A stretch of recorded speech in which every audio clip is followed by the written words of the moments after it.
I'm Sylvia Landrum. And I'm Dr. S. And we want to welcome you to Mentality Wednesday. Yes. Now, today in Mentality Wednesday, we're going to be talking about relationships.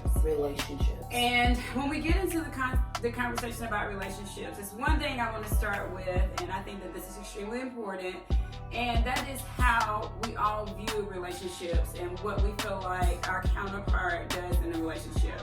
So I'm going to go with the information that came from Will Smith, which I liked it a lot. Me and Jada was reflecting about love.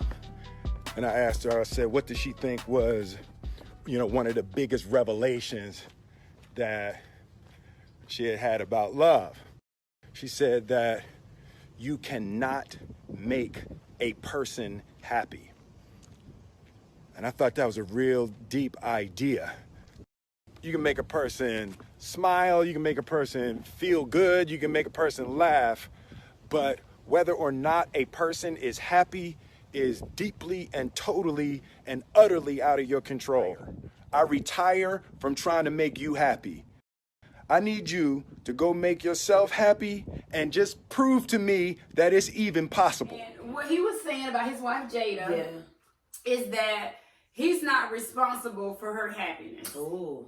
Yeah, and that she's responsible for her happiness and he's responsible for his happiness. Absolutely. And then at some point they come together to make each other happy, but not make each other unhappy. All right. So I want to start there because a lot of times we feel like when we're in relationships that it's the responsibility of the other party to make us happy or to make us comfortable with ourselves. Right. What do you think? And with me, I'm all about self first. And so before you can even partner or being in a relationship with someone else, you also have to make sure that you're in a relationship with yourself. And so I absolutely believe that happiness is an inside job, right? It's something you have to first be happy with yourself before you can join to say the relationship is healthy in a way, right? Everybody has to make sure that they're doing their own work and doing what makes them feel good from the inside out. When it comes to relationship, I'm all about relationship with self first, and therefore you're able to have a healthy relationship with someone else. So I absolutely love Will Smith's take on that. Yeah, and I 100% agree. Because one of the things that I always try to do, and as you know, my focus is psychotherapy. And in my focus with psychotherapy, I always try to explain to individuals how, from my perspective, when you come into the office, I'm looking at you as the individual. Right. And as we talked about last week, self-esteem, and we had talked about how self-esteem is a component of how you feel about yourself, how other people feel about you, respond or react to you, and then your moral and your belief system and how you kind of put all that stuff together to present yourself to the society. Right. So when we focus on relationships, we're looking at how you act in the relationship and then how the other person reacts in the relationship. Right. And so what tends to happen is that 90% of the time, a relationship is focused on how that person treated me, how they did me, how they made me feel, opposed to looking at how you feel on the inside and then the impact of how you feel on the inside caused you to respond a certain way to that individual. Right. So my concept is always starting with the individual first and then the socialization or the other person second. Absolutely. Because it's so easy for us to point fingers based off of trauma that we may have experienced as a child or previous relationships. If we don't take that time to look in ourselves to see what we contributed, because again, it's so easy for us to point fingers when a relationship doesn't work. But, I always encourage people, okay, what happens is we are the common denominator in any relationship. And so we have to look at what we brought to the table, what we could have done better. What have we been dealing with that we didn't face that may have, spilled over in a relationship. And so just definitely taking a self-evaluation of self. It really just helps to mend and for us to enter into new relationships in a more healthier mental capacity, if that makes sense. It makes total sense. And I agree with that 100%. Because when I am doing counseling with individuals, and what I find a lot of the times is, The focus is always on how this person treated me, how this thing happened, and subsequently so on and so forth. Right. And so what I try to focus on is that how can you make each other better? Right. But what tends to happen to all of us, and our society kind of dictates and gravitates to this whole concept, is that we allow the past experiences of relationships and old baggage to impact how we respond and react in new relationships. Yeah. Old baggage. All the time. Yes. All the time. Yeah. So, for example, you should be able to take the experiences that you have from an old relationship, not to allow those experiences to change you, to make you worse or to make you bitter or to make you unhappy, but you be able to look at that and to say, that was their stuff that they did. That's not what I did in a relationship. This is how I would like to have a relationship. And then you give their stuff back to them. Right. Many a times, we always take what a person does to us in a relationship with us as baggage. So things like, oh, well, my husband cheated on me. Or my mom did not take care of me. My mom neglected me. Or my father wasn't in my life and I did not have parental support. Yeah. All of these different things that we take on with us into another relationship, it becomes a identity thing for who we are. Absolutely. And in actuality, those things are not identity statements. Right. Those are things that other people have brought into your life. And so you should give that stuff back to them. Absolutely. So my father was an absent father. Right. Or my husband did not know how to operate within the marriage and he decided to make the decision to step out of the marriage.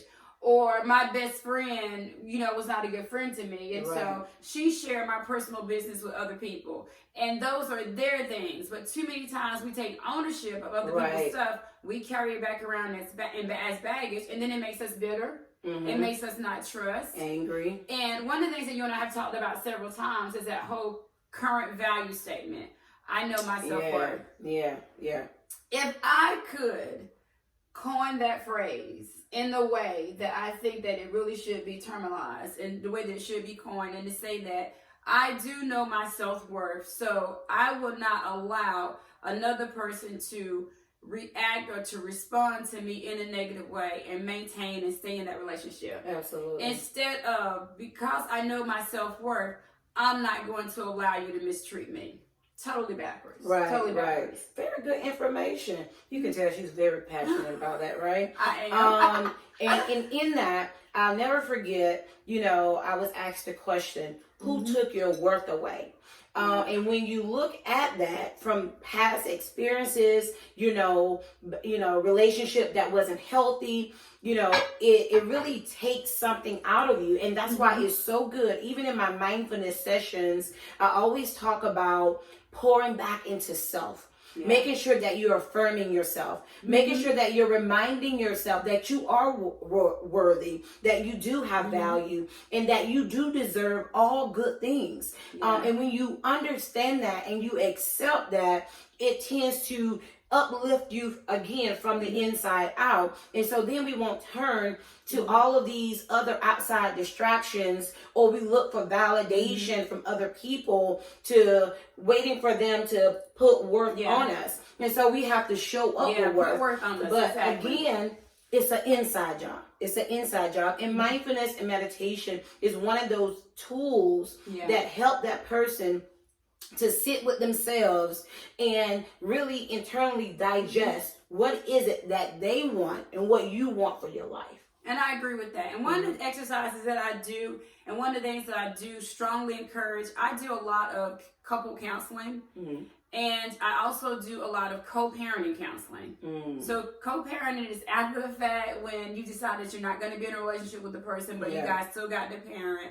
You still have to agree to disagree and to get along in that same process. And so one of the things that I have been doing recently, which I found that it was greatly helpful in relationships, but to make other people feel good when a relationship is over and to make you feel positive when a relationship is over, is that I've been doing counseling with individuals that have no intentions of getting back together. But we have done counseling together to resolve issues that has happened within the relationship. That's good. Just so they can coexist in the same city, state, house, life, whatever, without having those negative feelings about each other. That's wonderful. And so one of the things that I do is a question statement.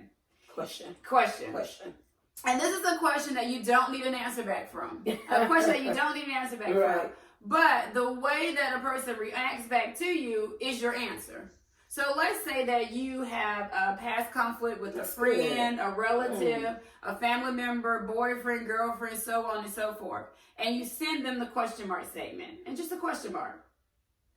How that person responds back to you, whether you text it, Instagram, how they respond back to you determines where that relationship was left off there, and whether or not there's issues in that relationship that still needs to be resolved. That's good. Yeah. Like for me, I'm married, and so anytime that I just I'm single. So anytime that I send something to my husband is in the form of a question or whatever, he's always going to give me a response back to what he knows that's within my comfort level, of course, right? But when you're out of relationships with people and you send them a question mark, they're wondering the reason why you're communicating with them. Whatever their response is lets you know how that relationship ended. Wow. Try it. Try it. And it can work. It can. You're not gonna try it. You mean? Yes. Who are you gonna question mark? Who are you gonna question mark? Ooh, honey.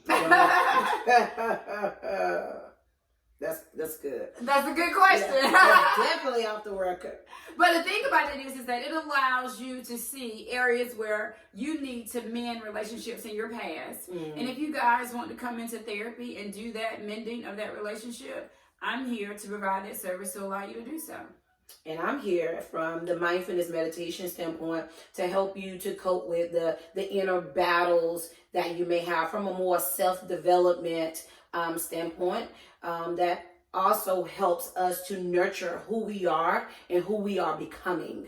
And so that helps when you have the hopes of entering into any type of relationship, making sure that you're whole, from a mental, emotional, and spiritual standpoint, alignment before we enter into a relationship. And one thing I always say, when you get out of a relationship, before you get into another relationship, whatever that looks like, I always say take a pause. Yeah. Take a pause to evaluate what was it about that relationship that you did not like, and what is it that you want to see in your next relationship. And so then you have to ask yourself, what work do I need to put in to make sure that I go or enter into a new relationship with a healthier mindset, and again, without that baggage that you talked about earlier. That's why you got to do the question mark. That's why you got to do the question mark. Those question marks.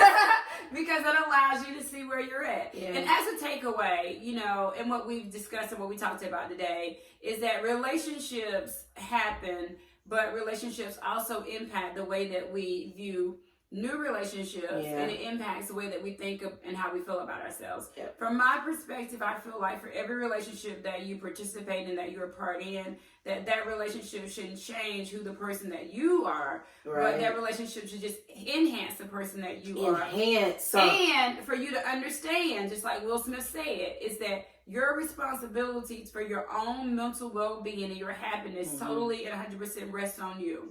Yeah. And when you allow someone else into your life, you are then allowing that person to contribute to what makes you happy. Ooh. But that person is not responsible for your own personal happiness. That's so we have to learn ways to disconnect what another person does from who we are, so that we do not constantly walk around pointing fingers. That's what they did to me. That's what happened to me in my past. Right. That you can understand from your own personal perspective. And the good thing about it is that that's what you have control over. Absolutely, control. Centering mental, emotional, and spiritual alignment within yourself, so that we can be the light that we were created to be. That's correct. I'm Sylvia Landry. And I'm Dr. S. And thank you for visiting us today for Mentality Wednesdays. And we will see you next week for